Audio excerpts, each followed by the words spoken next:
जी नमस्कार, मैं योगेंद्र शर्मा आपका बहुत बहुत स्वागत करता हूं इजी मेंटर्स के इस यूट्यूब प्लेटफॉर्म पर। तो दोस्तों, हम लोग एक बैच आप लोगों के लिए लेकर आ रहे हैं और वो बैच है हमारा आईएएस फाउंडेशन बैच फॉर 2026 के लिए। और जो हमारी टीम है बहुत ही अनुभवी टीम है, जिसमें हमारे संजय ठाकुर सर जो पॉलिटी और गवर्नेंस के लिए रहेंगे, विजय पांडे सर साइंस और टेक के लिए, जावेद फारूकी सर हिस्ट्री और कल्चर के लिए, अंशुमान सर इकोनॉमी के लिए, और आलम सर एथिक्स और ऐसे के लिए, और मैं ज्योग्राफी, एनवायरनमेंट और इकोलॉजी के लिए आपके साथ रहेंगे। तो आपका और हमारा साथ काफ़ी लंबा होने जा रहा है, ऐसा मुझे पूरा विश्वास है। और आप लोग इस चैनल को, इस प्लेटफॉर्म को निश्चित रूप से बहुत ही अपना समर्थन देंगे, ठीक है, और अपना विश्वास भी इस पे जताएंगे, क्योंकि एक विश्वसनीय टीम है हमारे पास। तो अब हम लोग बढ़ते हैं आज ज्योग्राफी के एक नए टॉपिक पर। ये जो टॉपिक मैंने लिया है ये है क्लाइमेटोलॉजी से। जो लास्ट टॉपिक था वो आपने देखा होगा, प्लेट विवर्तनिकी सिद्धांत या प्लेट टेक्टोनिक सिद्धांत था। वो हमने जियोमॉर्फो से लिया था। तो एक एक मतलब जो सेगमेंट है हमारे मेजर, वहाँ से हम लोग कह सकते हैं कि कुछ टॉपिक सेलेक्ट कर रहे हैं, तो वो ले रहे हैं रैंडमली, जो समझ में आ जाता है उससे ले लेते हैं, ठीक है। तो वो टॉपिक आप लोगों के लिए रहेंगे ताकि आप लोग जान जाएं कि किस तरह से चीज़ें पढ़ाई जाने वाली हैं, ठीक है। हाँ चल, तो आज हम लोग जो टॉपिक ले रहे हैं वो हमारा टॉपिक है टेम्परेचर, ठीक है। टेम्परेचर एंड इट्स डिस्ट्रीब्यूशन, जो टॉपिक का नाम रहेगा हमारा, वो मैं लिख दे रहा हूं बच्चों। वो हमारा जो टॉपिक है वह है हमारा, इससे ही आ रहा है क्या? चलो इसी से लिखते हैं। टॉपिक है हमारा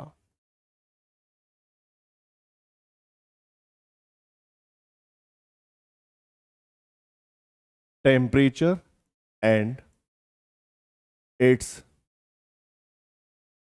डिस्ट्रीब्यूशन। अच्छा देखिए, जो क्लासेस हमारी रहने वाली हैं, जो बैच हमारा जो हम लॉन्च कर रहे हैं, तो उसमें हमारी बाइलिंगुअल क्लासेस रहने वाली हैं, ठीक है। तो हमारे हिंदी और अंग्रेजी दोनों अभ्यर्थियों के लिए ठीक रहेंगी। हालांकि जो बैच रहेंगे वो हम लोगों ने कोशिश की है कि जो हिंदी बैच अलग रहेगा, इंग्लिश बैच अलग रहेगा। लेकिन जहाँ तक मेरा मानना है कि हिंदी माध्यम वाले जो अभ्यर्थी हैं उनको पूरी कोशिश करनी चाहिए कि कुछ जो शब्दावली है उसको अंग्रेजी में भी जाने, क्योंकि बहुत आवश्यक हो जाता है। जैसे अगर आप, मैंने पेपर एनालिसिस किया था ज्योग्राफी का क्वेश्चन, तो उसमें एक क्वेश्चन में शायद हिंदी अनुवाद और इंग्लिश में थोड़ी सी दिक्कत थी, ठीक है। तो वो थोड़े से आप लोग हिंदी अंग्रेजी दोनों के ही जो है वो आप लोग देखा करें, वो बहुत जरूरी होगा। तो जिस तरह से आपने लास्ट वीडियो देखी, तो उसी तरह से मैं चाहूंगा इसको भी अपना प्यार जरूर दें, ठीक है। तो टॉपिक बच्चों हमारा तापमान और उसका वितरण, टेम्परेचर एंड इट्स डिस्ट्रीब्यूशन। अब बच्चों बात यह आती है कि हम तापमान किसे कहें, तो सबसे पहले बात आती है व्हाट इज द टेम्परेचर। तो हम तापमान को कैसे जो कह सकते हैं इसे, एक मिनट जरा कैमरे का देखें, जरा कैमरा ठीक आ रहा है ना? हम्म, ठीक है। तो टेम्परेचर को हमें डिफाइन करना है, ठीक। तो टेम्परेचर को डिफाइन करना है, तो क्वेश्चन ये बनता है कि हम बात करते हैं टेम्परेचर, तो व्हाट इज द टेम्परेचर। तो टेम्परेचर को हम कैसे डिफाइन करें, तो सबसे पहले बात ये आती है कि हम इसको डिफाइन कैसे करें। व्हाट इज द टेम्परेचर, तो पहले डेफिनेशन इसकी क्या होगी, ठीक है। तो जनरली आप लोग क्या समझेंगे इस बात को, जरा बताइए, कुछ अगर समझ में आ रहा हो। ठीक है, देखें कि व्हाट इज द टेम्परेचर, तो सवाल जनरली ये पूछ सकते हैं, बहुत ही इजी क्वेश्चन होता है। अ, मैं एक बात आपसे और कहूंगा कि आप लोग ना थोड़ा एनसीईआरटी पे भी थोड़ा सा फोकस रखिएगा, एनसीईआरटी जरूर पढ़िएगा, तो वहां पर आपको ये डेफिनेशन 100% मिल जाएगी। देखिएगा, मुझे बताइएगा कि किस क्लास की एनसीईआरटी में है। तो ये आप लोगों के लिए है, खैर मुझे तो पता ही है कहाँ से है ये। खैर, तो इसको डेफिनेशन जो हम बताते हैं वो है बच्चों, उसे हम कहते हैं कि temperature is the degree of hotness and coldness। Hindi में अगर इसे लिखेंगे तो बच्चों बात ही आ जाएगी, वो ये कि तापमान, तापन और शीतलन, तापन और शीतलन का परिमाण है। ठीक है, डिग्री ऑफ हॉटनेस और कोल्डनेस।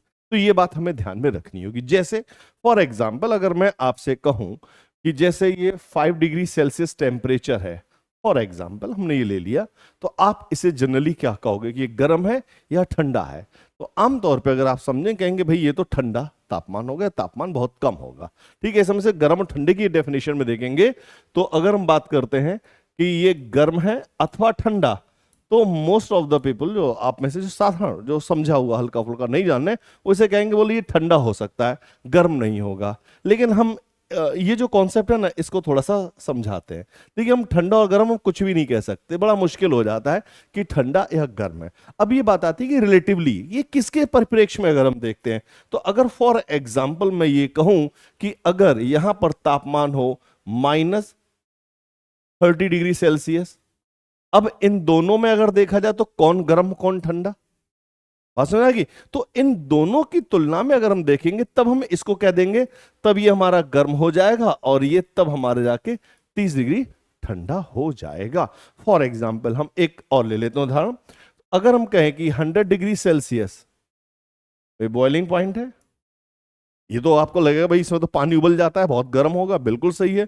अब हम जो बड़े स्टार्स ले लें, जो हमारे तारे हैं, अगर उनका टेम्परेचर देखें तो भाई उनका तो लाखों में होता है। तो अगर फॉर एग्जाम्पल हम यही मान लें कि कोई जो है तापमान मतलब 1 लाख डिग्री सेल्सियस, अगर ये तापमान है, तो इसकी तुलना में बच्चों अगर हम इन दोनों को कंपैरिजन करेंगे तो भाई ये क्या हो जाएगा, ये गर्म हो जाएगा और ये क्या हो जाएगा, ठंडा हो जाएगा। लेकिन अगर इसकी तुलना हम 5 डिग्री सेल्सियस से करते हैं, तब यहां पे क्या हो जाएगा बच्चों, तब हम इसको कहेंगे ये ठंडा हो जाएगा और तब हम इसकी तुलना में यहां पे इसे कहेंगे ये गर्म हो जाएगा। तो ये सब कंपैरेटिव ही देखा जाता है। तो इसलिए बच्चों जो डिफाइन किया गया वो कैसे किया गया है कि व्हाट इज द टेम्परेचर, तो temperature is the degree of hotness और कोल्डनेस। ठीक है, देखिए यहां पर हम 4 शब्दों को और देखेंगे। वो 4 शब्द हमारे क्या हैं उसे समझते हैं। देखिए, जैसे आप लोग पढ़ते हैं, एक शब्द बच्चों चालन, जिसे हम कहेंगे कंडक्शन। दूसरा है संवहन,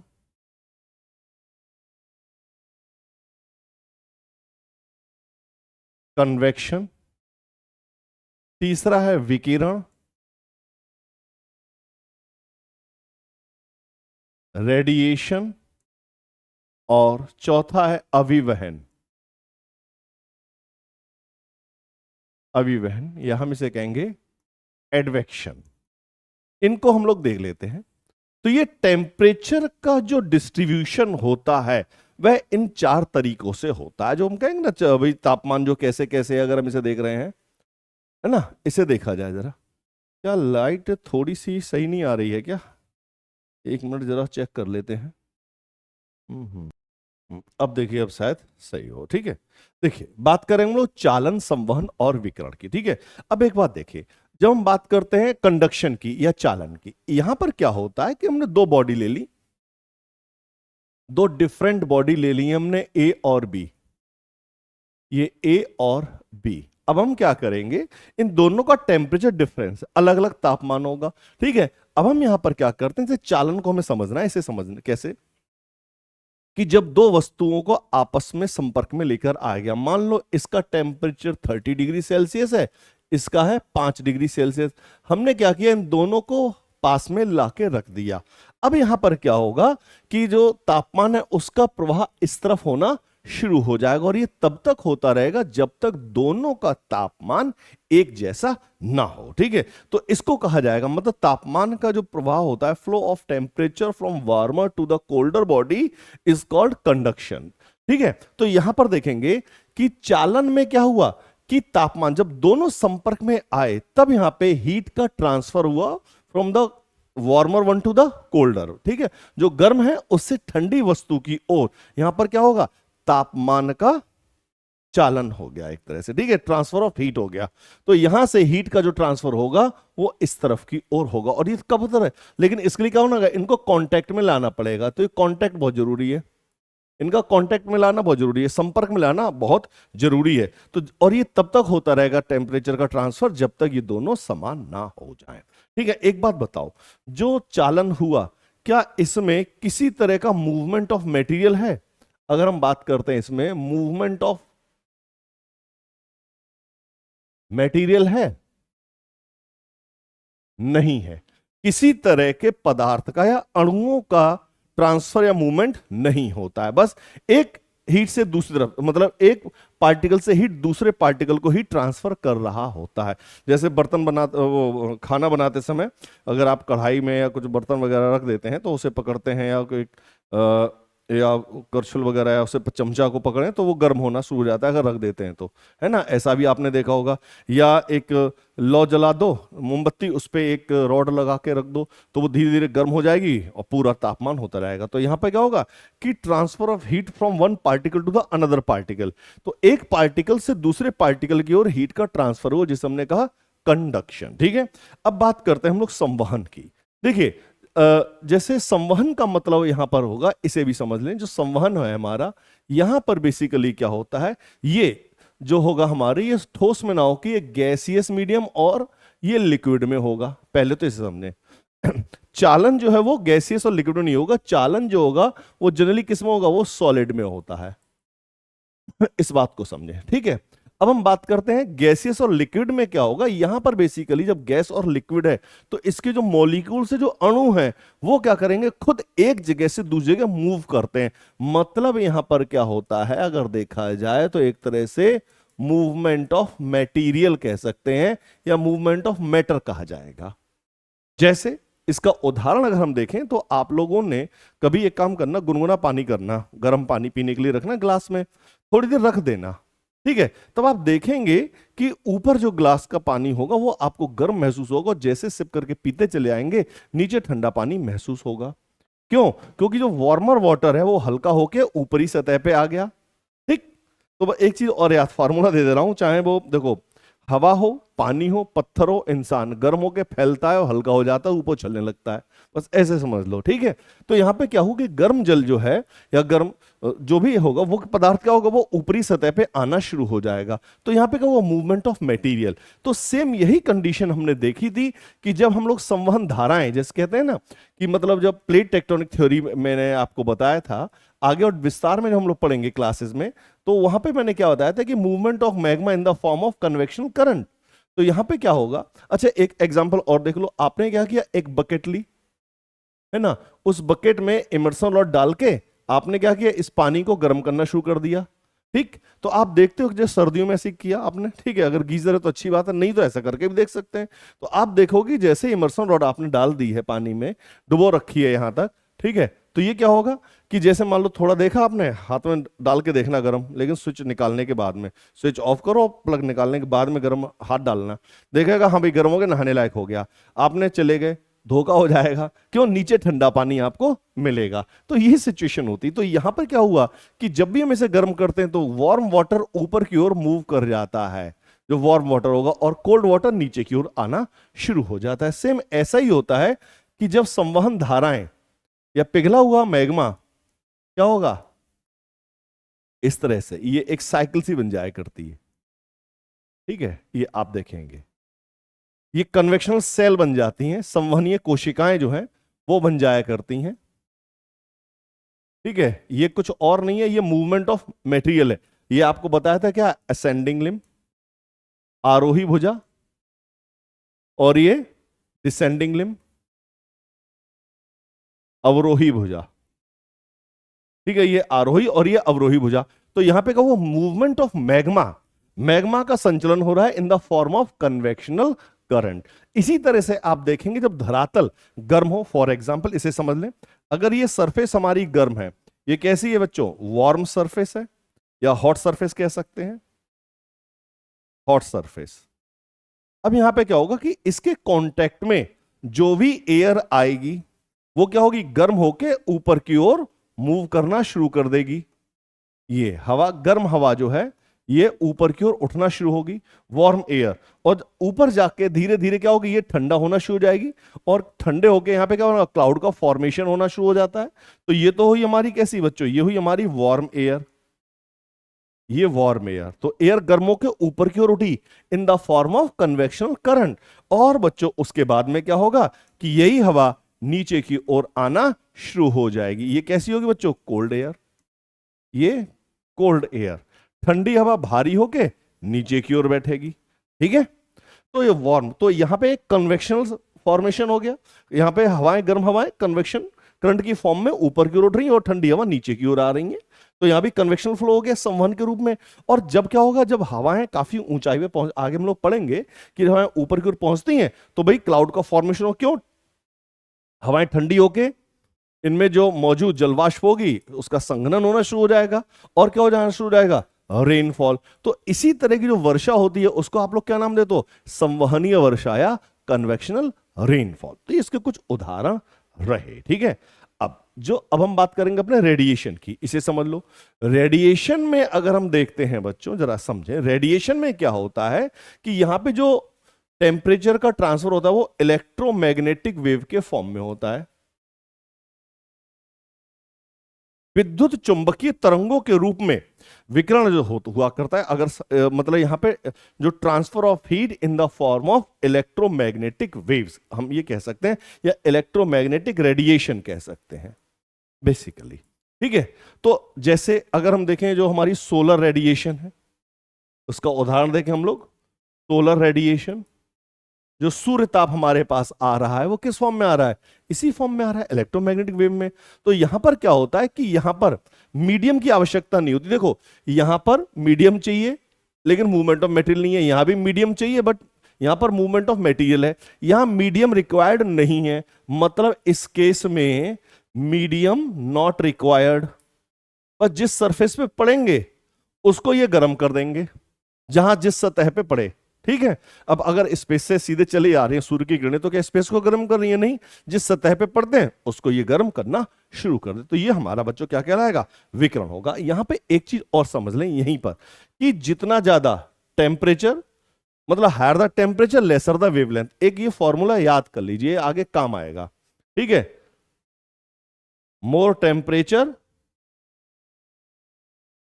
वेवलेंथ उतनी ही कम, ठीक है। टेम्परेचर ज्यादा होता चला जाएगा, उसकी वेवलेंथ कम होती चली जाती। जैसे सूर्य है हमारा, तो सूर्य से जो हमारा विकिरण आया, जो रेडिएशन आया, तो सोलर रेडिएशन उसे कहेंगे।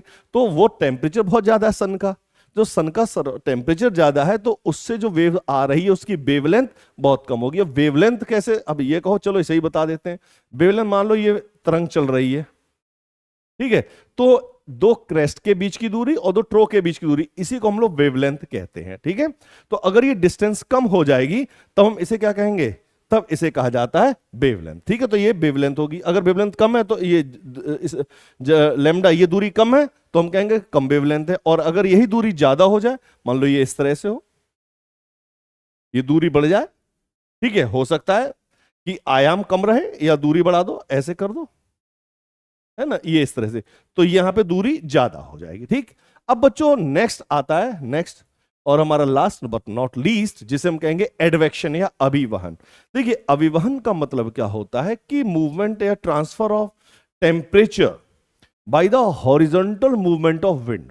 मतलब हम ये कह सकते हैं कि वायु का जो क्षैतिज संचलन होगा, हम यहां पे लिख देते हैं अभिवहन के लिए, एडवेक्शन के लिए हम यहां लिख देते हैं, एडवेक्शन को हम अलग से लिख दे रहे हैं, ठीक है, एडवेक्शन को हम अलग से लिख दे रहे हैं। एडवेक्शन का हम बात करेंगे तो यहां पे क्या होगा, transfer of heat, transfer of heat हो रहा है किसके जरिए बच्चों, by the horizontal movement of wind. मतलब वायु के क्षैतिज संचलन के द्वारा यदि तापमान का स्थानांतरण होता है तब हम उसे कहेंगे अभिवहन या एडवेक्शन। जैसे अगर हम देखें कि जनरली क्या होता है, गर्म क्षेत्रों से हवाएं, गर्म हवाएं ठंडे प्रदेशों की ओर जाती हैं, ठंडे प्रदेशों से हवाएं गर्म क्षेत्रों की ओर आया करती हैं, ठीक है। तो इस तरह से विंड जो है वो हमारी चला करती हैं, ठीक। बाकी कैसे प्रेशर मेन तो यहाँ पर अगर जब भी हवाओं का मूवमेंट अलग है, लेकिन टेम्परेचर का जो है वो अलग है, ठीक है। इसे समझेंगे, हवाओं का मूवमेंट तो प्रेशर ग्रेडियंट के अकॉर्डिंग होता है, ठीक। चलो इस बात को समझेंगे, ठीक। अब हम बात करते हैं कि आखिर जो कौन से ऐसे फैक्टर्स हैं which affect the distribution of temperature. तो नेक्स्ट आगे हम बढ़ते हैं बच्चों इसी क्रम में, वो है हमारा फैक्टर्स अफेक्टिंग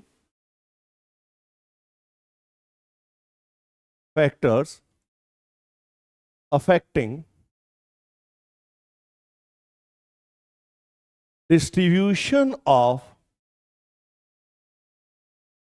टेम्परेचर, अर्थात तापमान के वितरण को प्रभावित करने वाले कारक, ठीक है। तो आप चाहो तो नोट कर लीजिएगा, तापमान के वितरण को प्रभावित करने वाले कारक, या हम कह सकते हैं controlling factor of distribution of temperature, ठीक है। आप इसे नोट करते चले। तो यहां पे बच्चों जो पहला फैक्टर है इसे हम समझते हैं, एक एक करके समझेंगे, ठीक है। एक एक करके हम लोग समझते चलेंगे। तो जो पहला फैक्टर है बच्चों वो है हमारा लैटिट्यूड, ये हम बात करते हैं अक्षांशों, ठीक है। अक्षांशों से अगर हम बात करें बच्चों तो यहां पे एक बात समझें आप लोग, देखिए जब हम अक्षांश की बात करते हैं, जैसे ये हमारी अर्थ है,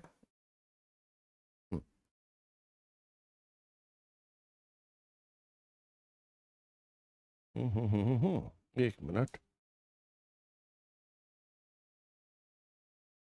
हाँ ये ले लो, ये ज्यादा इजी रहेगा। फॉर एग्जाम्पल ये बच्चों हमारी पृथ्वी है, ठीक है, मान लिया हमने इस तरह से। अब जो हमारे लैटिट्यूड्स की अगर हम बात करें तो बच्चों ये देखें आप इसको, ये हमारा इक्वेटर या 0 डिग्री की बात करेंगे, ये हमारा नॉर्थ पोल, और ये हमारा साउथ पोल। ये 90 डिग्री साउथ में पड़ेगा और ये हमारा 90 डिग्री नॉर्थ में, ठीक है। अब आप देखेंगे जो सनरेज हमेशा एक स्ट्रेट लाइन में ट्रेवल करती हैं, एक बात, और आपको यह भी ज्ञात होगा कि सनरेज जो है वो साल भर डायरेक्टली इक्वेटर पे पड़ा करते हैं, एकदम सीधी सरल रेखा में पड़ती हैं, ये बात भी बिल्कुल सही है। अब क्या होगा कि जैसे जैसे angle of inclination of sun rays बढ़ता चलाएगा, मतलब सूर्य की किरणों का तिरछापन जैसे जैसे बढ़ता चला जाएगा, जो हीट आ रही है भाई जाहिर सी बात है हीट किस फॉर्म में आ रही है, रेडिएशन की फॉर्म में आ रही है, तो उस जो टेम्परेचर होगा वो क्या होगा, वो भी कम होता चला जाएगा, ठीक है। तो जब सनरेज यहां पे लोअर लैटिट्यूड्स पर डायरेक्ट पड़ रही हैं, कम एरिया में एकदम सीधी पड़ रही हैं, ठीक है, तो यहां पे क्या होगा, टेम्परेचर ज्यादा होगा। As we move from equator to polar region और toward the higher latitude from the lower latitude, then the temperature gradually decreases. तो इस बात को हमें समझना होगा कि as we move from equator to, ऐसे कह सकते हैं, as we move from equator to polar region temperature decreases. क्यों, सूर्य की किरणों का तिरछापन बढ़ता चला जाता है। तो आप लिख सकते हैं यहां पर, नोट करें, लिखें, from equator to poles temperature gradually decreases because inclination of sunrays decreases. Hindi में लिखें, विषुवत रेखा से ध्रुवों तक, विषुवत रेखा से ध्रुवों तक सूर्य की किरण तापमान घटता जाता है, क्योंकि सूर्य की किरणों का तिरछापन बढ़ता जाता है। और जैसे जैसे हम पोलर रीजन से इक्वेटर की ओर आएंगे टेम्परेचर हमारा इंक्रीज होता चलाएगा। सेम इक्वेटर से पोलर रीजन पे जाने पे टेम्परेचर डिक्रीज होगा, और बच्चों पोलर रीजन से इक्वेटर की ओर जाने पे टेम्परेचर हमारा इंक्रीज होता चला जाता है। क्या इतनी बात आप लोगों को समझ में आई है या नहीं? बताएं जरा। अब एक चीज यहां पे और समझ लो, देखिए अगर हम यहीं पे बात करते हैं अपने ट्रॉपिक ऑफ कैंसर और कैप्रिकॉर्न की, ये जो जोन है, ये region 23.5 degree north and 23.5 degree south, तो ये हमारा ट्रॉपिकल जोन है। तो इस जोन में सनरेज एकदम सीधी पड़ा करती हैं। जब सनरेज सीधी पड़ती हैं तो यहाँ पे टेम्परेचर जो है वो भी क्या होगा, हमें ज्यादा प्राप्त होगा, ठीक है। एक बात ये समझे। अच्छा एक चीज और समझो देखिए विषुवत रेखा पे तापमान सबसे ज्यादा होना चाहिए। बात सही है, क्यों? सूर्य की किरणें सदा सीधी पड़ रही हैं। लेकिन बच्चों इक्वेटर जोन में अगर हम बात करें, इस बात को समझिएगा, अगर हम कहें कि भाई इक्वेटर जोन है जो विषुवत रेखा है, यहां पे टेम्परेचर ज्यादा होना चाहिए, लेकिन टेम्परेचर सबसे ज्यादा यहां नहीं मिला करता है। रीजन क्या है कि इस जोन में, इक्वेटर जोन में अगर देखेंगे तो एक तो वेपराइजेशन बहुत ज्यादा, वेपराइजेशन वाष्पीकरण बहुत ज्यादा, वाष्पीकरण है तो क्लाउड्स का फॉर्मेशन भी होंगे, क्लाउड भी ज्यादा होंगे इस जोन में। ठीक है, जब क्लाउड्स ज्यादा होंगे तो इस वजह से क्या होगा, एक तो हीट जो है हमारी वो कहां चली गई, वेपराइजेशन में खर्च हो गई। दूसरी जो क्लाउड्स हैं इनके कारण क्या हो जाएगा कुछ रिफ्लेक्शन भी हो जाएगा, रिफ्लेक्शन भी हो जाएगा, जिसको हम क्या बोलेंगे, albedo, the amount of radiation reflected from the surface. अब वो चाहे बादलों से हो या फिर किसी सतह से हो, तो एल्बिडो की मात्रा भी यहां पे ज्यादा हो जाएगी। तो जो अमाउंट चाहिए होता है, हीट जो चाहिए थी, वो कुछ क्या हो गई, वो वापस चलेगी। तो इसीलिए जो मैक्सिमम टेम्परेचर होता है वो इक्वेटर पे हमें नहीं मिलेगा, वो कहीं और मिला करता है। अब मेरा सवाल आप लोगों से है कि आप लोग कमेंट बॉक्स में मुझे बताइएगा कि मैक्सिमम टेम्परेचर किस अक्षांश पे होगा। एक शब्द मैं आपको दे रहा हूं, आपसे उम्मीद है कि आप मुझे निराश नहीं करेंगे और मुझे बताएंगे। मैं एक शब्द दे रहा हूं बच्चों, थर्मल इक्वेटोरियल लाइन, इसे कहेंगे या किस अक्षांश को कहा जाता है। तो ये बात आप मुझे बिल्कुल बताएंगे, ठीक है? इस बात मतलब ध्यान रहे, ये आप मुझे बताना है आप लोगों के लिए, ठीक है? चलो, तो ये आप लोगों के लिए टास्क है कि ये आप लोग मुझे बताएं कि what is the thermal equatorial line. चलो इसको हिंदी में भी लिख देते हैं, हिंदी में से कहते हैं तापीय विषुवत रेखा, यहां लिख देते हैं, ज्यादा सही रहेगा। आप लोग मुझे बताएंगे ये क्या है, thermal equatorial line, thermal equatorial line, Hindi में कहते हैं इसे तापीय विषुवत रेखा। और दूसरा प्रश्न मेरा कि सर्वाधिक तापमान हमारा किस अक्षांश पर मिलता है। तो ये आप लोगों के लिए होमवर्क है, एक तरह से टास्क है, आप हमें बताइएगा जरूर, ठीक है? चलो अब हम दूसरे फैक्टर की ओर बढ़ते हैं। दूसरा फैक्टर है बच्चों हमारा, वो हम बात करते हैं अल्टीट्यूड की, सागर तल से ऊंचाई की बात करते हैं, अल्टीट्यूड, अल्टीट्यूड, सागर तल से ऊंचाई। ठीक है, नेक्स्ट फैक्टर जो है हमारा वो क्या है बच्चों, सागर तल से ऊंचाई। कि हम जैसे जैसे ऊंचाई पे बढ़ते चले जाते हैं, तापमान क्या होगा हमारा, तापमान बच्चों घटता चला जाता है। मतलब हम ये कह सकते हैं कि विद हाइट टेम्परेचर डिक्रीजेस। ये तो आप जान रहे हैं कि ऊंचाई में वृद्धि के साथ तापमान क्या होगा, कम होता चला जाता है। अब इस बात को समझो, आखिर ऐसा कैसे होता है। ठीक है, कि ऊंचाई के साथ जो तापमान है वो क्यों घटता चला जाता है, हम इस बात को थोड़ा समझना भी चाहेंगे, खाली यही नहीं थोड़ी। मैं देखिए यूपीएससी आप दे रहे हो तो हमें कॉन्सेप्ट भी एकदम क्या होने चाहिए, क्लियर होने आवश्यक है। अब देखो जनरली क्या होता है कि जो वायु की परतें हैं, तो जो डेंसिटी है वो डेंसिटी सरफेस के पास ज्यादा होगी, ठीक है, और वही डेंसिटी धीरे धीरे ऊंचाई पर कम होती चली जाती है। तो एक सबसे बड़ा रीजन ये है कि वही जो वायु है उसका घनत्व जो है, डेंसिटी ऑफ एयर जो है वो near the surface is higher density, और जैसे जैसे एज वी मूव हम ऊपर की ओर बढ़ते चले जाएंगे तो डेंसिटी क्या होगी, वो हमारी घटती चली जाती है। एक तो रीजन ये है। अच्छा एक चीज और समझो, घनत्व तो क्यों घटेगा, थोड़ा सा इसे भी समझ लेते हैं। एक बार बताओ, जैसे मान लो ये सरफेस है, एक सिंपल एग्जांपल समझ लो, ठीक है भाई, अगर सूर्य से ये सरफेस गर्म हो गई, इसे समझो ऐसे, मान लो ये सरफेस थी, ये हमारा सन है, मान लो सन से हमारा रेडिएशन आया, ठीक है, ये सन से हमारा रेडिएशन आया, ये सूर्य से हमारा रेडिएशन आया, इसको हम क्या नाम देते हैं बच्चों, इंसोलेशन। क्या नाम देंगे? इंसोलेशन। इसे हम कहते हैं सूर्यताप। इंसुलेशन है सूर्यताप, ठीक है। अब यहां से क्या होगा कि भाई धरातल भी तो हीट कुछ रेडिएट करेगी। सरफेस से क्या होना शुरू हो गया? हीट का रेडिएशन, ठीक है। इसको हमने नाम दिया है बच्चों पार्थिव विकिरण या terrestrial radiation. Terrestrial radiation, Hindi में से कहेंगे हम लोग पार्थिव विकिरण, टेरेस्ट्रियल रेडिएशन।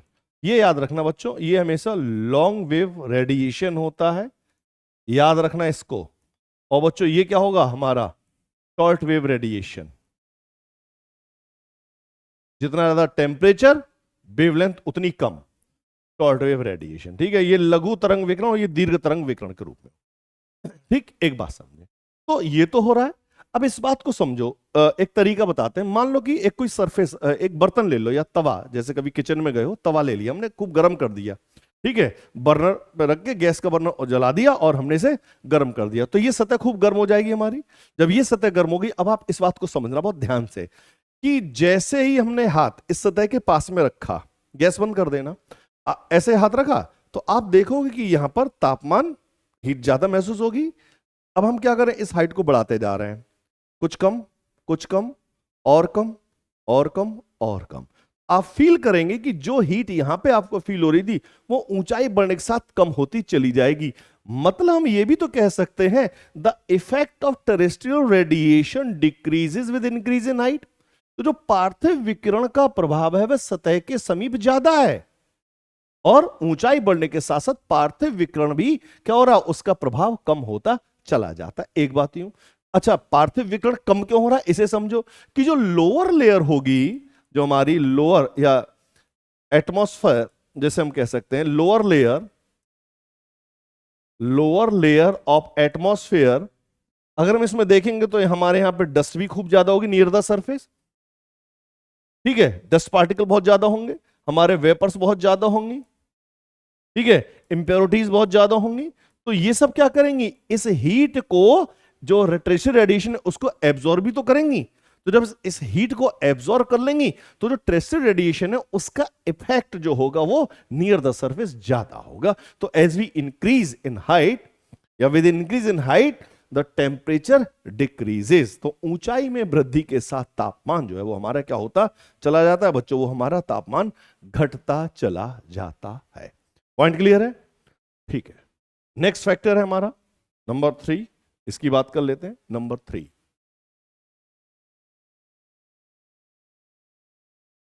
थर्ड है बच्चों डिस्टेंस फ्रॉम द सी।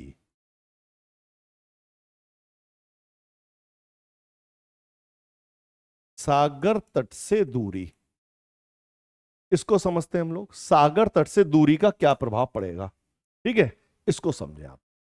सागर तट से दूरी, ठीक है, डिस्टेंस फ्रॉम द सी समझते हैं, सागर तट से दूरी। फॉर एग्जाम्पल अगर मान लेते हैं हम लोग यहां पर मान लें अगर हम एक इंडिया का छोटा सा मैप ड्रॉ कर दें, हल्का सा, बहुत बड़ा नहीं, छोटा सा एक मैप, तो इससे क्या होगा ना, आप लोगों को इजीली कुछ बातें समझ में आना शुरू हो जाएंगी। तो नहीं बनना आज भाई? और 1 मिनट बच्चों, अभी बन जाएगा। कई बार क्या होता है ना, सेटिंग हाथ की, अब बनेगा।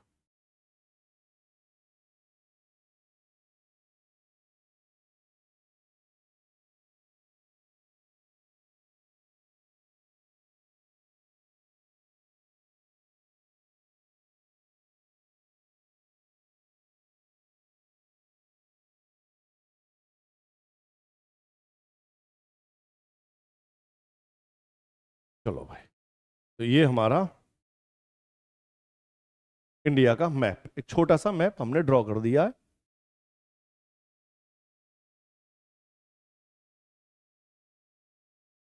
अगर डायमेंशनली देखें तो ये करेक्ट नहीं है, मैं पहले बता दे रहा हूं।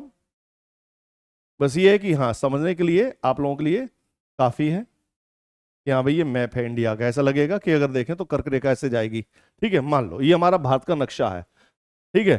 तो थोड़ा सा एक आइडिया लिया है ताकि आप लोग इसे समझ जाओ। चलो भाई इसे समझाते हैं।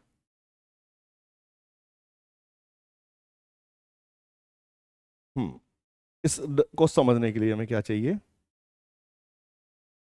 चलो भाई इसे समझते हैं, ठीक है। अब देखो जरा, मान लो हम एक जगह कोस्टल रीजन पे कहीं पहुंच जाते हैं, मान लो हम पहुंच गए मुंबई पे। हम लोग कहाँ हैं, यहां मुंबई पे। हम किस जगह हैं, मुंबई में। एक जगह हम ले ले रहे हैं दिल्ली, यहां मान लेते हैं, मान लो दिल्ली, मुंबई और दिल्ली। तो देखिए यहां पर हमारा कोस्टल रीजन है, यहां पे हमारा क्या, अरेबियन सी। इस जगह अगर देखेंगे तो हमारा अरेबियन सी है, ये है ना, अरेबियन सी की बात कर रहे हैं हम लोग, ठीक है। और ये हमारा बे ऑफ बंगाल, ठीक है। चलो अब जब मुंबई के पास है यहां पर, अब देखिए क्योंकि हम कोस्टल रीजन में, तो कोस्टल रीजन में अगर आप मुंबई कभी गए हो, तो अगर आप विंटर में जाते हो, इवन जनवरी में जाइए, जब दिल्ली में गाना ही फेमस है ना, दिल्ली की सर्दी है ना, हाँ, तो दिल्ली में ठंडी भी बहुत पड़ती है। तो आप देखेंगे कि दिल्ली हमने दो जगह ले ली, ऐसे समझिए हमने दो जगह ले लिए। इसको हम ड्रॉ भी कर देते हैं यहां पर ताकि आप अच्छे से समझ जाएं। फॉर एग्जाम्पल हमने लिया ये दिल्ली, अब इसके एटमॉस्फेयर की बात करते हैं, ठीक है। अब ये ले लिया सूर्य हमारा, और यहां से हमने इंसोलेशन लिया, भाई इनकमिंग सोलर रेडिएशन, ये तो आना ही आना है ना, इनकमिंग सोलर रेडिएशन। और यहां से क्या होगा, सरफेस से इधर भी बना दो, तब और ज्यादा इजीली आप लोग कंपैरेटिवली समझ जाएंगे। ये सूर्य से आने वाला हमारा रेडिएशन,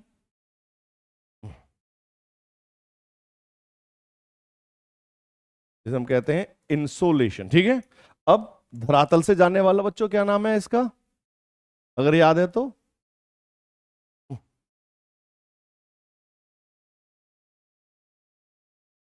ये लो,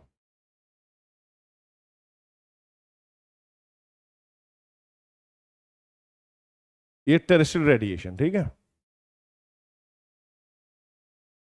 समझते चले, चलो भाई। अब देखिए ये हमने मुंबई ले लिया, ये मुंबई। अब देखिए दिल्ली में अगर आप देखेंगे तो अमाउंट ऑफ वाटर वेपर, चलो ये आप लोगों से सवाल है, आप ही बताइए, the amount of water vapour कहां ज्यादा होगा और कहां कम होगा। तो स्वाभाविक सी बात है कि एटमॉस्फेयर में वाटर वेपर्स तो हैं यहां पर, लेकिन दिल्ली में कम होंगे। उसकी तुलना में मुंबई में अगर देखेंगे तो अमाउंट ऑफ वाटर वेपर्स बहुत ज्यादा होंगे। इस बात को समझिए। तो यहां पे क्या होगा, जो वाटर वेपर कंटेंट है, वाटर वेपर्स कहां ज्यादा होंगे, यहां पे हाई होंगे, इस जगह पे ज्यादा होंगे, और यहां पे जो हमारी वाटर वेपर्स है उनका अमाउंट कम होगा। अब देखिए जलवाष्प क्या करते हैं, वो हीट को एब्जॉर्ब तो करेंगे ना। तो यहां पे क्या होगा कि जो इनकमिंग सोलर रेडिएशन, जो इंसोलेशन है और टेरेस्ट्रियल रेडिएशन है, इनको कोई बहुत ज्यादा दिक्कत होने वाली नहीं है। मतलब जो अमाउंट आ रहा है लगभग उसी अमाउंट, जो कहते हैं जो हीट बजट हम बाद में देखेंगे, मतलब जो हीट यहां पे आ रही थी, ठीक है, वो लगभग वापस भी जा रही है, हम ऐसा मान के चलते हैं फिलहाल के लिए, ठीक है। सारे फैक्टर को जीरो मानकर केवल इंसोलेशन और हम टेरेस्ट्रियल रेडिएशन की बात करें। अब यहां पे क्या हुआ कि जब हीट आई, ठीक है, तो उसको कोई बाधा नहीं मिली। बादल बादल, हम हीट बजट की बात नहीं कर रहे हैं, मैं पहले बता दूं एक समझने के लिए, ठीक है। तो यहां पे केवल वाटर वेपर को ही हम लोग एक फैक्टर के तौर पे ले रहे हैं, ठीक। तो जब वाटर वेपर यहां पे कम है तो इंटरप्शन कम होगा, एक बार तो हीट खूब आती जाएगी, आराम से आएगी, ठीक। और जब टेरेस्ट्रियल रेडिएशन होगा तो भी ये ट्रैप नहीं कर पाएगी, वाटर वेपर उतनी हीट को ट्रैप नहीं करेगी। तो आप देखते हैं कि यहां पर बच्चों समर में, ग्रीष्म काल में जो तापमान होता है लगभग 45 डिग्री सेल्सियस पहुंचता ही पहुंचता है दिल्ली में। विंटर में जो टेम्परेचर देखेंगे लगभग 5 डिग्री सेल्सियस मिलेगा ही मिलेगा। तो आप यहां देखेंगे यहां पे जो टेम्परेचर डिफरेंस आया, टेम्परेचर डिफरेंस आया वो लगभग 40 डिग्री का रहा, 40 डिग्री के आसपास, 38-40 डिग्री का टेम्परेचर डिफरेंस मिलेगा ही मिलेगा। अब दूसरी तरफ आप देखेंगे मुंबई में समर का टेम्परेचर भी लगभग 30 से 35 डिग्री। विंटर में अगर देखेंगे तो ये मान के चलो लगभग 28 से 30-32 डिग्री के आसपास मिलता है। तो बहुत ज्यादा हम और कम कर देते हैं, 25 से 30 मान लो फॉर एग्जाम्पल, ठीक है। ये मान, यहां पर जो टेम्परेचर, जो एनुअल टेम्परेचर बेसिकली क्या है, ये एनुअल वार्षिक तापांतर, एनुअल टेम्परेचर डिफरेंस अगर आप देखते हैं तो कितना है, अप्रोक्स 10 से 12 ले लो, 10 से 12-15 डिग्री सेल्सियस इतना मान सकते हैं मैक्सिमम। हमने एक जनरल आइडिया लिया। तो इस वजह से क्या हुआ कि अमाउंट ऑफ वाटर वेपर यहां पर ज्यादा है, तो यहां पे एक समकारी प्रभाव होगा, तापमान बहुत ज्यादा अंतर नहीं आएगा, तो लगभग सेम तापमान बना रहता है, एक जैसा तापमान साल भर बना रहेगा। तो ये होता है कोस्टल रीजन से नजदीकी अगर हम हैं किसी जगह पे। जैसे जैसे दूर चले जाएंगे तो जो वाटर वेपर अमाउंट हमारा क्या होगा बच्चों, कम होता चला जाएगा। इस बात को क्या आप समझ रहे हैं नहीं कि भाई जब वाटर वेपर ज्यादा है तो इंसोलेशन जितना आना चाहिए वो ट्रैप हो जाएगा, उतना नहीं आएगा। दूसरा, थर्मल रेडिएशन सारा वापस जाना चाहिए, उतना वापस भी नहीं जा पाएगा, तो लमसम तापमान जो है वो उतना ही बना रहेगा। तो बहुत ज्यादा अंतर यहां नहीं आने पाता। ठीक है, चलो नेक्स्ट फैक्टर नंबर 4।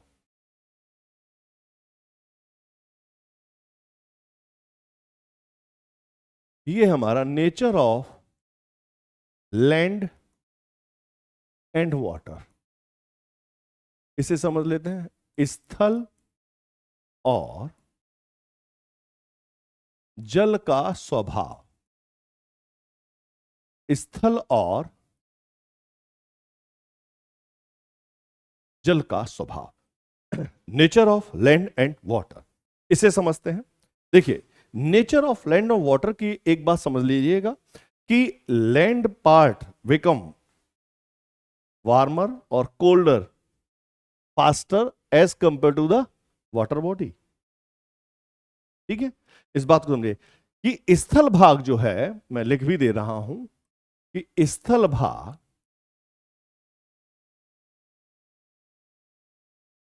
जलीय भाग की तुलना में, जलीय भाग की अपेक्षा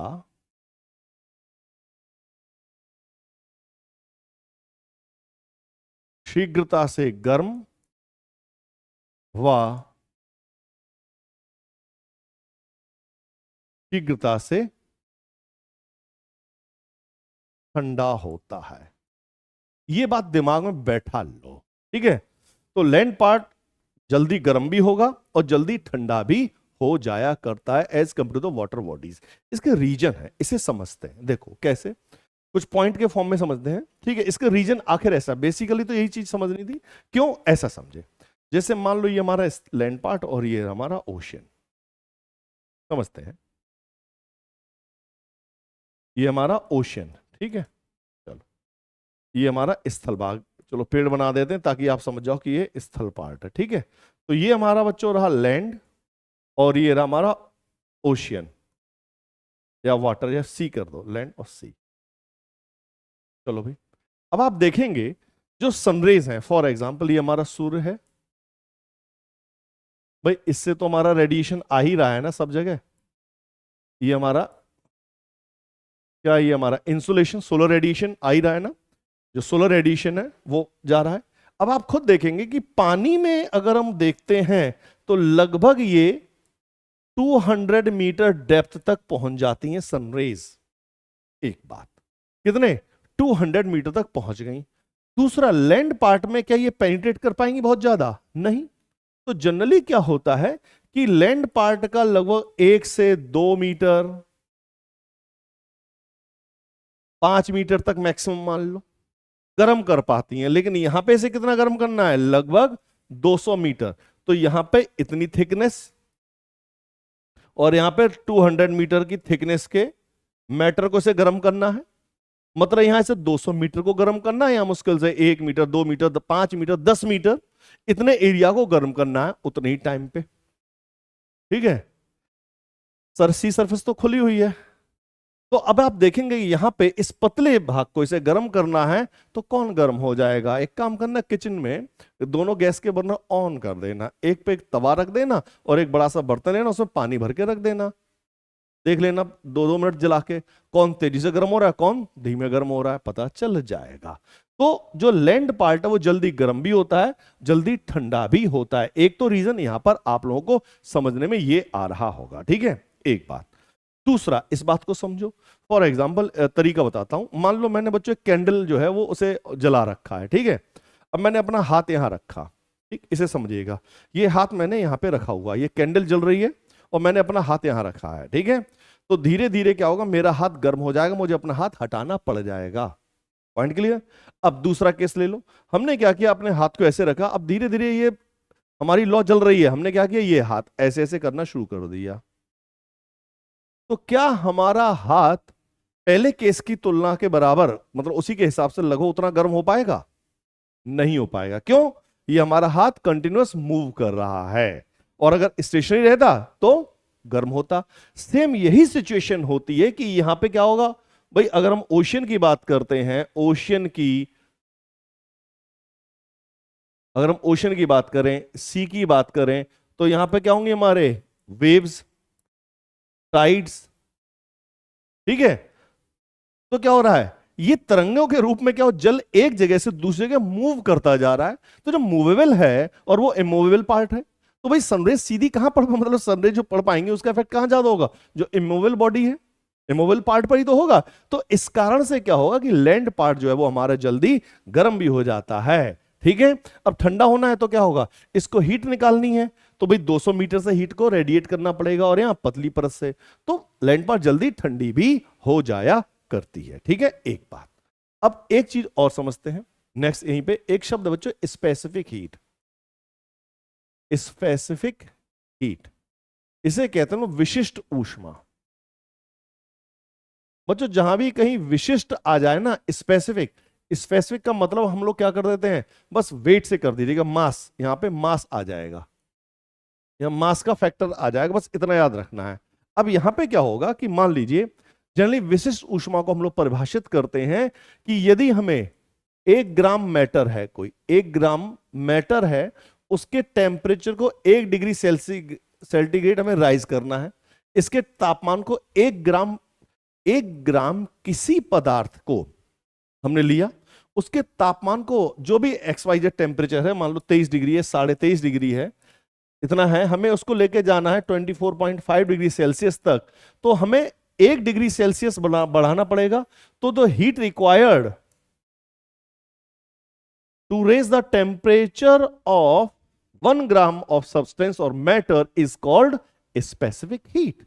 मतलब हमें क्या करना होगा, 1 ग्राम पदार्थ के तापमान को 1 डिग्री सेल्सियस बढ़ाने के लिए जितनी ऊष्मा की मात्रा होती है उसे हम क्या कहते हैं, विशिष्ट ऊष्मा कहा जाता है, ठीक है। अब यहां पे क्या होता है, जो स्पेसिफिक हीट ऑफ वाटर है, अगर हम इसकी बात करें, स्पेसिफिक हीट ऑफ वाटर, इसकी बात करें, is high than the land, than the specific heat of land. मतलब अगर हम ये देखते हैं कि जो हमारा जल है उसकी विशिष्ट ऊष्मा अधिक होती है, किसकी तुलना में, स्थल भाग की तुलना में। तो हमें पानी को उसी तापमान तक गर्म करने के लिए हमें क्या चाहिए, ज्यादा हीट चाहिए, मोर हीट रिक्वायर्ड। तो हमें ज्यादा हीट चाहिए होगी, ठीक है। तो जब ज्यादा हीट चाहिए तो जाहिर सी बात है उसे गर्म करने में समय भी लगेगा। तो इसीलिए जो जल है वो हमारा क्या होगा, धीरे धीरे गर्म भी होता है और धीरे धीरे ठंडा होता है, किसकी तुलना में, स्थल भाग की तुलना में। ये बात हमें ध्यान में रखनी है, ठीक है, एक बात। एक चीज और समझे, जो अगर हम सी की बात कर रहे हैं, ठीक है, 2-4 फैक्टर है समझते चले ताकि बिल्कुल एकदम क्रिस्टल क्लियर हो जाए चीजें आपको। अब मान लो हम सी की बात करें, तो सी में जो हीट आई, चलो भाई हीट मिली हमको, वो हीट कहां ज्यादातर खर्च हो रही है, वेपराइजेशन में खर्च हो रही, नहीं हो रही है भाई, ज्यादातर हीट तो वाष्पीकरण में खर्च हो गई। तो क्या तापमान बनाने में, उस पानी का तापमान बढ़ाने में तो भाई उतनी नहीं मिल पाएगी ना। तो एक रीजन ये भी हमारा क्या हो सकता है, ये भी हो सकता है। एक बच्चों यहां पे एक शब्द हम आपको बता देते हैं, वो है रिवर्स रेडिएशन।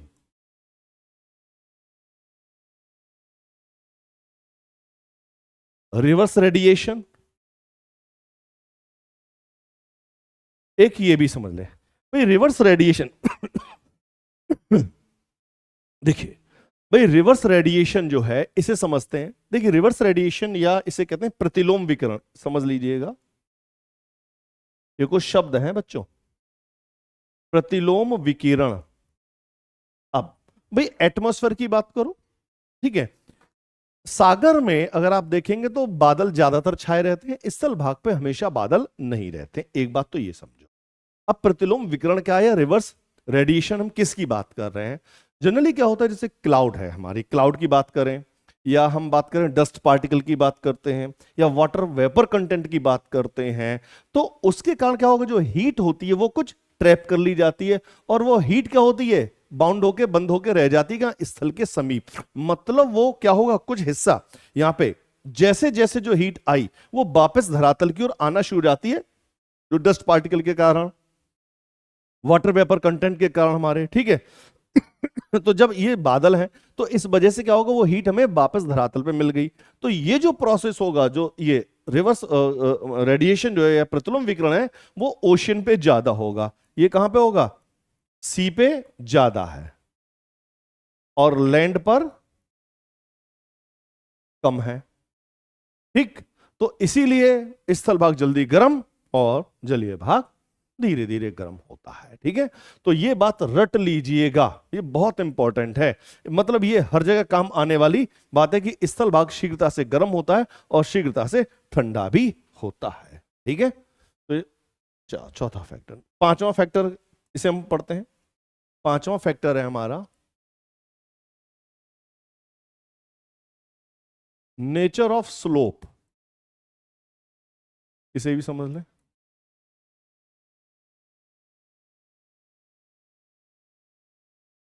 ढाल का स्वभाव, ढाल का स्वभाव। अब देखो ढाल के स्वभाव की बात करते हैं। पहली चीज ये समझो कि जो सन फेसिंग होगा, मान लो भाई अगर ये हमारा ओशियन, ये है हमारा एक पर्वत है मान लो, ठीक है, चलो भाई ये हमारा पर्वत हमने बना दिया, ये हमारा पर्वत है, ठीक है। हमने कहा कि इस तरफ है ईस्ट, इधर है हमारा ईस्ट, और इधर मान लें हम वेस्ट। उदाहरण के तौर पे समझिए, अब यहां पे जब ईस्ट और वेस्ट हमने माना, जब यहां पे सनराइज होगा, यहां पे अगर हम देख रहे हैं तो इस जगह पे सनराइज, ये हमारा सनराइज। अब धीरे धीरे जब सनराइज होगा तो सूर्य क्या होगा, धीरे धीरे बढ़ता चला जाएगा।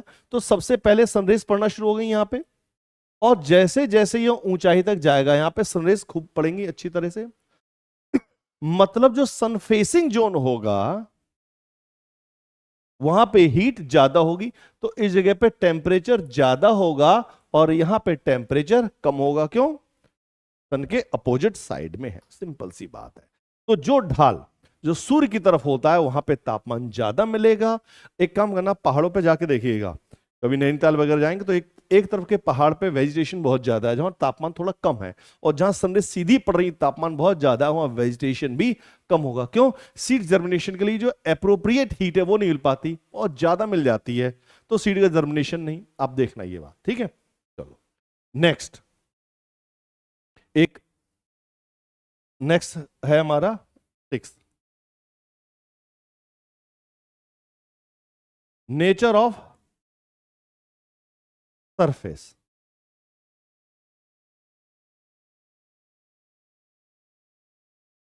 धरातल का स्वभाव, यह भी इंपॉर्टेंट फैक्टर है।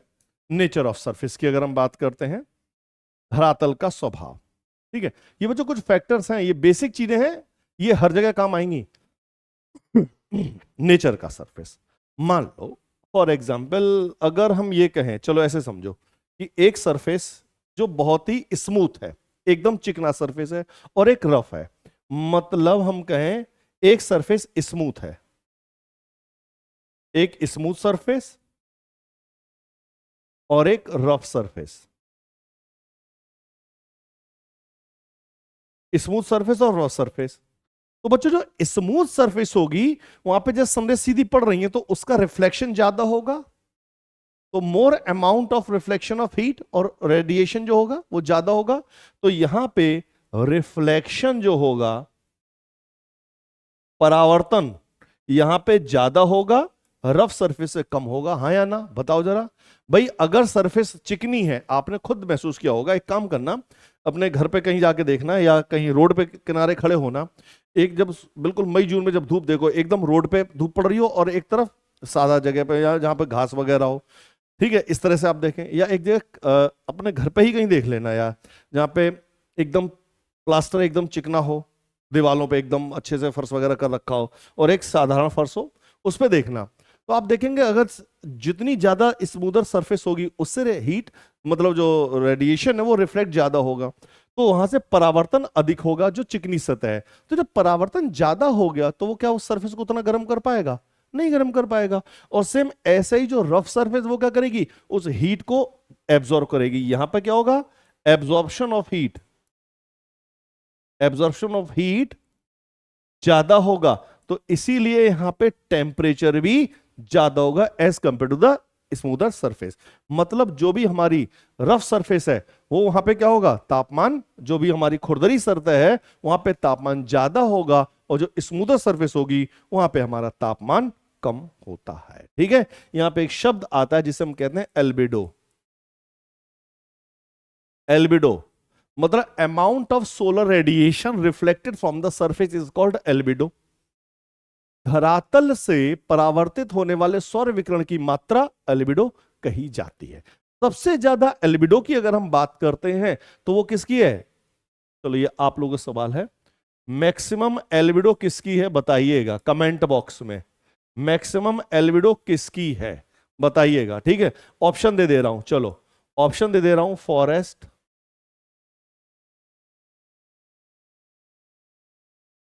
बी ग्रासलैंड, फॉरेस्ट हो गया, ग्रासलैंड हो गया,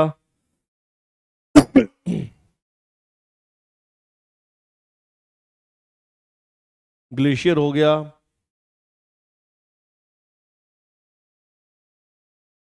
चलो इन्हीं में बता देना। ठीक है, चलो इसमें बताइएगा कि किसकी एल्बिडो जो है वो सबसे ज्यादा है। ये आप लोगों के लिए सवाल है घर के लिए। ठीक है, चलो भाई, अब नेक्स्ट जो है हमारा 7।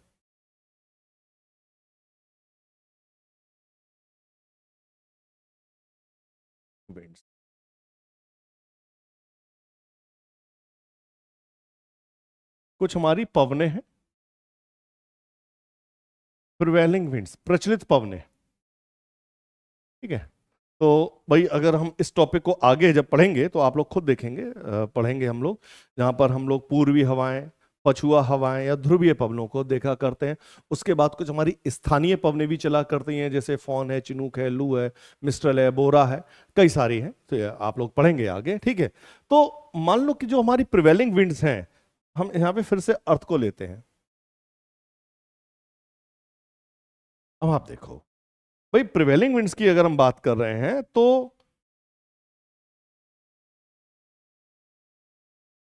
ये हमारा इक्वेटर, ठीक है, ये हमारा इक्वेटर 0 डिग्री या इक्वेटर, ये हमारा नॉर्थ पोल और ये साउथ पोल। तो क्या होगा कि भाई लोअर जो लैटिट्यूड है वहां टेम्परेचर जनरली ज्यादा होगा। जब तापमान ज्यादा है तो यहां पे क्या होगा भाई, लो प्रेशर हो जाएगा। हवाएं हमेशा एक बात याद रखना, direction of wind is determined by the pressure gradient. जो दाब प्रवणता के आधार पर ही हवाएं चला करती हैं, हमेशा उच्च दाब से निम्न दाब की ओर। एक तो तरीका ये है। जनरली क्या होगा कि लोअर लैटिट्यूड से यहां पे जो हमारी गर्म हवाएं हैं वो ध्रुवों की ओर चला करती हैं, और ठंडी हवाएं ध्रुवों से इस तरफ चलाकर विषुवत रेखा की ओर। तो ये हवाओं का एक चलन हुआ करता है। ठीक है, गर्म क्षेत्र से हवाएं ठंडी की और ठंडे से गर्म की ओर।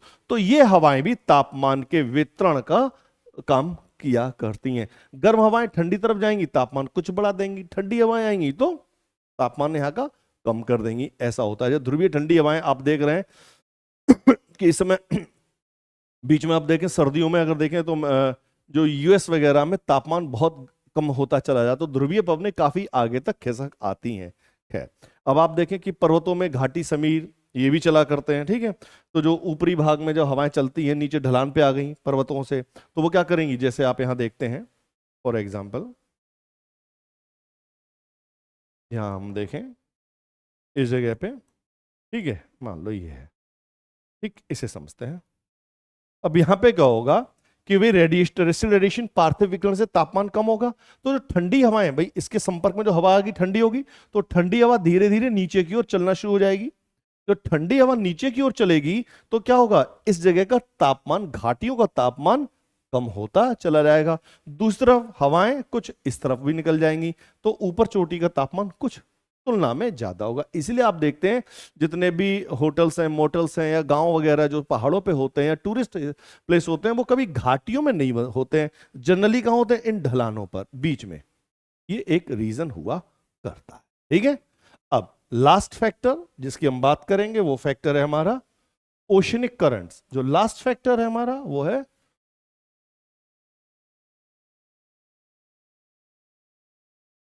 ओशनिक करंट, महासागरीय धाराएं।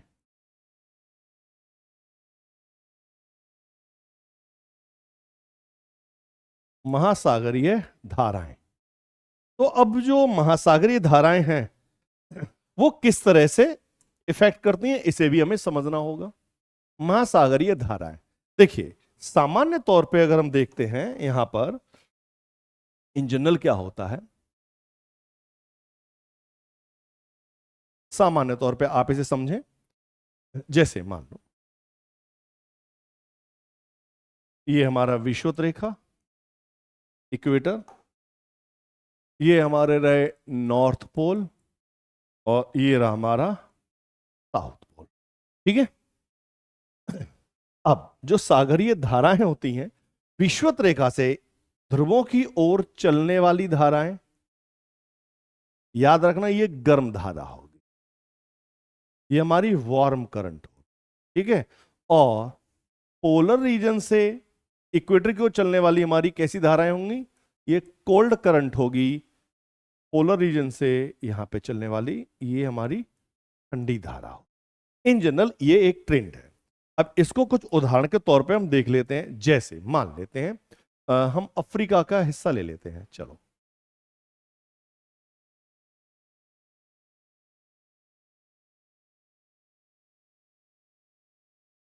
हम ले ले रहे हैं अफ्रीका को, है ना।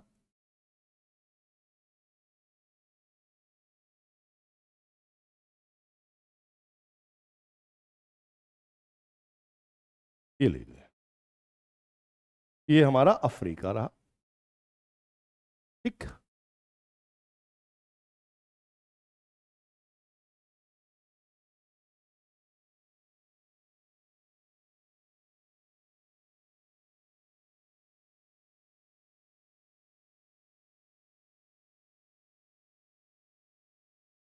चलिए इसे समझते हैं, आगे देखेंगे।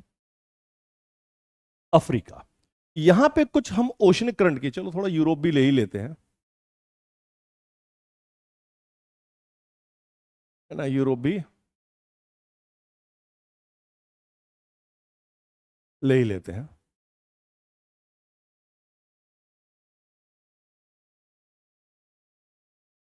इसे समझ, देखिए कुछ धाराओं के नाम आपको अच्छे से याद होंगे।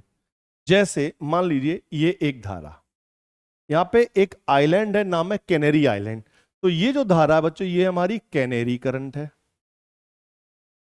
इन शॉर्ट मैं कुछ धाराओं के नाम लिख दे रहा हूं ताकि आपको तो पता होंगे ही। ये हमारी बच्चों कैनेरी करंट है, ठीक है। यहां पे एक धारा है, इसे हम बेंगोला करंट कहते हैं। ये हमारी बेंगुएला करंट है, सी फॉर करंट, बेंगुएला करंट, ठीक है। यहां से अगर हम देखें तो चलो ये भी बना दें, मोजाम्बिक बना दो, मेडागास्कर, दोनों को मिला के ये बना दें अगोलहास, अगोलहास, अगोलहास करंट, मेडागास्कर करंट, और ये रहेगी मोजाम्बिक, यहां लिख दे रहा हूं मोजाम्बिक चैनल से निकल रही है इसलिए मोजाम्बिक करंट। किसकी बात कर रहे हैं? मोजाम्बिक करंट कौन सी वाली है? ये याद रखना, ये वाली, ये मोजाम्बिक करंट है इधर, ठीक है, मोजाम्बिक चैनल से गुजरने वाली। ये मेडागास्कर करंट, ये मिलके अगुलहास। खैर आगे देखते हैं। अब देखिए जो बेंगोला करंट है वो हमारी कोल्ड करंट है, ठीक है। ये भी कोल्ड और ये भी कोल्ड करंट है हमारी। तो जहां से आप देख रहे हैं ये विषुवत रेखा की ओर विषुवत रेखा की तरफ बढ़ रही है तो ये ठंडी है, लेकिन दूसरी तरफ यही देखेंगे तो यही अगुलहास विषुवत रेखा से ध्रुवों की ओर आ रही है, तो ये कैसी हो जाएगी? ये हमारी वार्म करंट है, ये भी वार्म है, ये भी वार्म है, ये हमारी कोल्ड करंट है, ये भी हमारी कोल्ड करंट है। तो जहां जहां जैसा तापमान, मतलब इन करंट के माध्यम से क्या होगा? तापमान में परिवर्तन आना शुरू हो जाता है। एक उदाहरण और देख लेते हैं, ठीक है। मान लो हम एक काम और कर देते हैं अगर चाहें तो। चलो यहां पे थोड़ा सा हम लोग क्या कर रहे हैं, वो बना देते हैं, अमेरिका को भी हम लोग ले लेते हैं ना, ताकि आप लोगों के लिए थोड़ा सा इजी हो जाए और समझने के लिए। इस मैप से अलग ही रहेगा ये, है ना, इस मैप से हम लोग अलग इतर बात कर रहे हैं, ये अलग बना रहा हूं। ये मत समझना कि इसी का पार्ट है, इसी का हिस्सा नहीं है।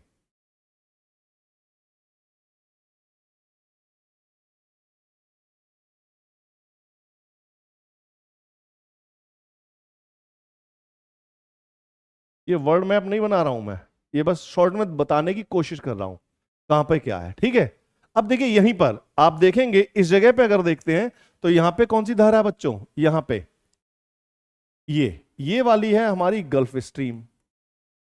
ये हमारी यहां गल्फ स्ट्रीम होती है, ये गर्म धारा।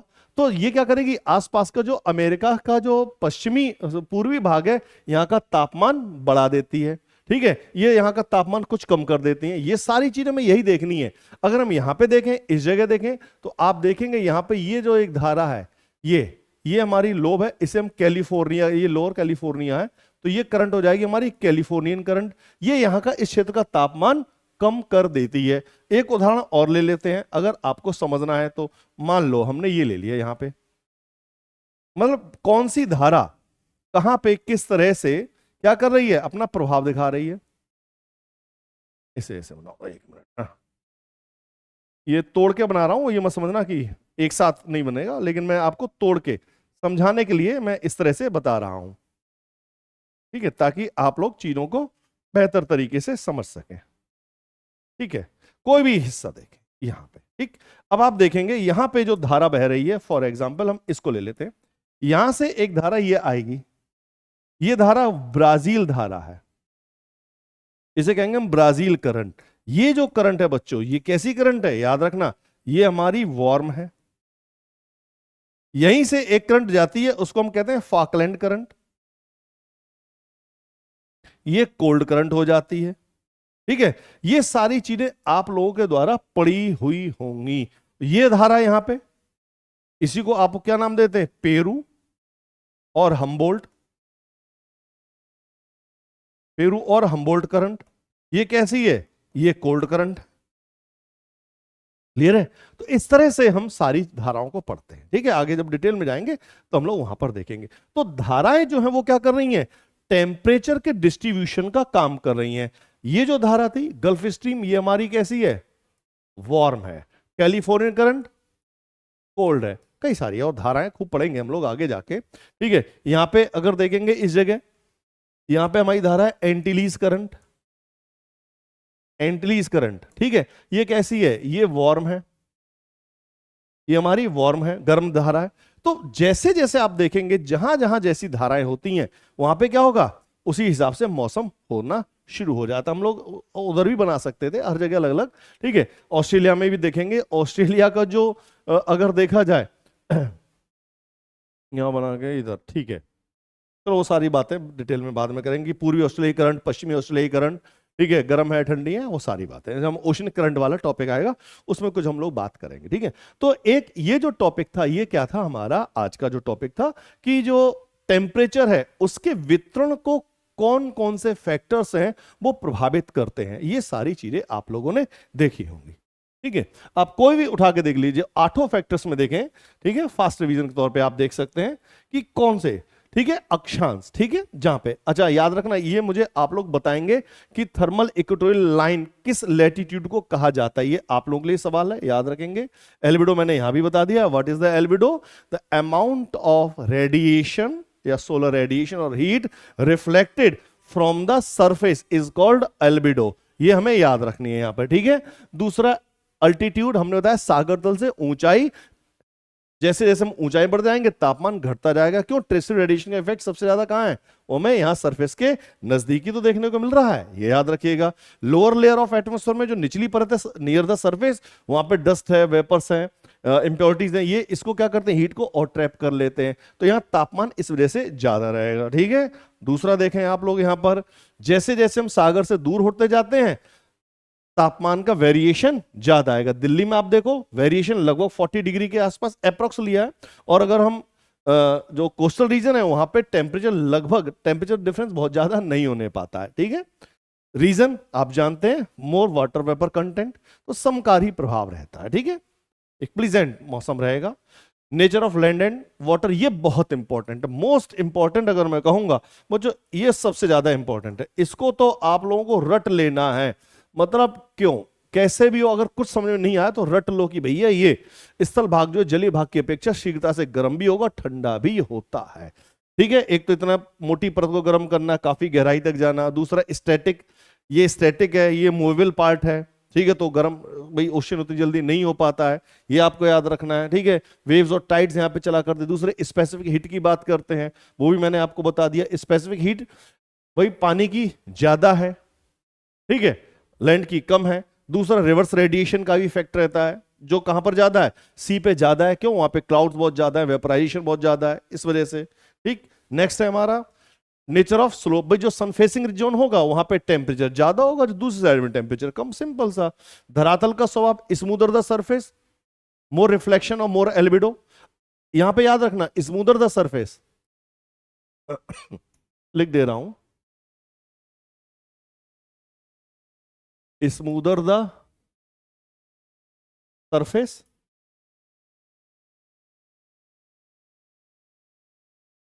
मोर एल्बिडो, ये याद रखना, ठीक है। देन प्रिवेलिंग विंड्स, विंड्स कौन कौन सी कहां चल रही हैं, किस तरह से वो मूवमेंट होगा, ठीक है। दूसरा और लास्ट ओशनिक करंट, ठीक है, ये भी याद रखना, रट लेना कि जो इक्वेटर से, इसे यहां लिख सकते हैं कि इक्वेटर से पोल्स की ओर जो भी धाराएं जा रही हैं, ये रट लेना, दिमाग में बैठा लो, ये कैसी होंगी, वार्म करंट होंगी। ये कैसी करंट है बच्चों, वार्म करंट है। और जो करंट जो पोल्स से आ रही हैं, याद रखना, पोल्स से जो धाराएं अगर हम कहें इक्वेटर की ओर चल रही हैं, वो कैसी होंगी बच्चों, कोल्ड करंट। ये इंपॉर्टेंट फैक्ट्स हैं, ये सब इंपॉर्टेंट है जो आज का टॉपिक बताया, ये हर जगह काम आने वालों में से। बाकी कुछ ये धाराएं कौन सी कहां पर, ये आप देखें, ठीक है। तो वीडियो कैसा लगा, अपनी प्रतिक्रिया, अपना रिस्पॉन्स से अवगत जरूर कराएं, और आप लोग किस तरह की वीडियोस और चाहते हैं, क्या क्या चाहते हैं, वो आप हमसे बताएं, बिल्कुल शेयर कीजिए।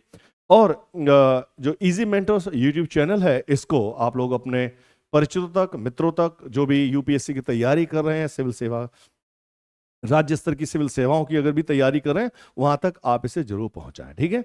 एक बार पुनः मैं आपको अपनी टीम से परिचय आपका करा देता हूं। ये हमारी टीम है, जो बहुत ही जल्दी हम लोग एक बैच लेकर आ रहे हैं, आईएएस फाउंडेशन बैच हम लेकर आ रहे हैं 2026 के लिए। इंग्लिश मीडियम और हिंदी मीडियम बैचेस रहेंगे, ठीक है। और इसमें जो हमारी जो फैकल्टीज हैं, प्रोमिनेंट फैकल्टीज, वो है हमारे संजय ठाकुर सर पॉलिटी और गवर्नेंस के लिए, अगेन विजय पांडे सर साइंस टेक के लिए, जावेद फारूकी सर हिस्ट्री और कल्चर के लिए, अंशुमान सिंह सर इकोनॉमी के लिए, आलम सर इथिक्स और ऐसे के लिए, और मैं ज्योग्राफी और इकोलॉजी एनवायरनमेंट के लिए आपके साथ रहूंगा। तो हम मिलते हैं आपसे अगले वीडियो में, लेकिन अपनी प्रतिक्रिया जरूर दें, इनबॉक्स में मैसेज जरूर डालें कि वीडियो आपको कैसी लग रही है, ठीक है। तो मिलते हैं आपसे अगले वीडियो में, तब तक के लिए नमस्कार, जय हिंद।